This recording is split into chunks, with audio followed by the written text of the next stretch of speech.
और मीन राशि वालों के लिए सितंबर के अंतिम में ज्योतिष के ग्रहों ने क्या खेल रचा है वो आपको समझ लेना चाहिए। ग्रहों का एक विशेष परिवर्तन का योग बन रहा है, वो है राहु महाराज जो हैं वो बृहस्पति के नक्षत्र पूर्वा भाद्रपद नक्षत्र में प्रवेश करेंगे। केतु भी परिवर्तन की तरफ जाएंगे और ये दोनों ग्रहों का ये परिवर्तन जिस प्रकार से हो रहा है वो आपकी राशि के दृष्टिकोण से आपको समझना चाहिए। थोड़ा सा ध्यान एकाग्र करने की ज़रूरत है, भ्रम की स्थिति को डाल सकता है।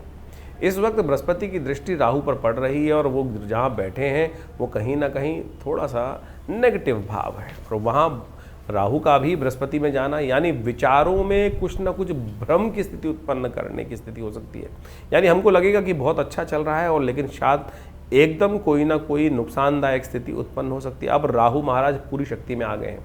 पहले तो कम से कम जब मई में बदले उसके बाद से सितंबर तक वो जिस अवस्था में चल रहे थे वो मृत अवस्था बोली जाती है, और अब उन्होंने ताकत में आके योग बनाया है। लेकिन जिस प्रकार से ऐसे में बृहस्पति के नक्षत्र में प्रवेश करने के कारण से राहु ज्ञान को कहीं ना कहीं भ्रम ले सकते हैं, और जब ज्ञान प्राप्त होता है तो अच्छा और बुरा उसमें हमको चीज़ों को बाइफर्केट करना पड़ता है। लेकिन स्थिति कई बार क्या होती है, हम गलत रास्ते को चुन लेते हैं, तो ऐसे में थोड़ा ध्यान रखने की आवश्यकता है। और ऐसे में भ्रम की स्थिति से बचने के लिए राहु के कुछ उपाय आपको लगातार करने की ज़रूरत है। एक तो एक काम करें, ओम भ्रांग भ्रींग भ्रौंग है राहवे नमः, इस मंत्र का यथाउचित भाव से जप करने का प्रयास करें।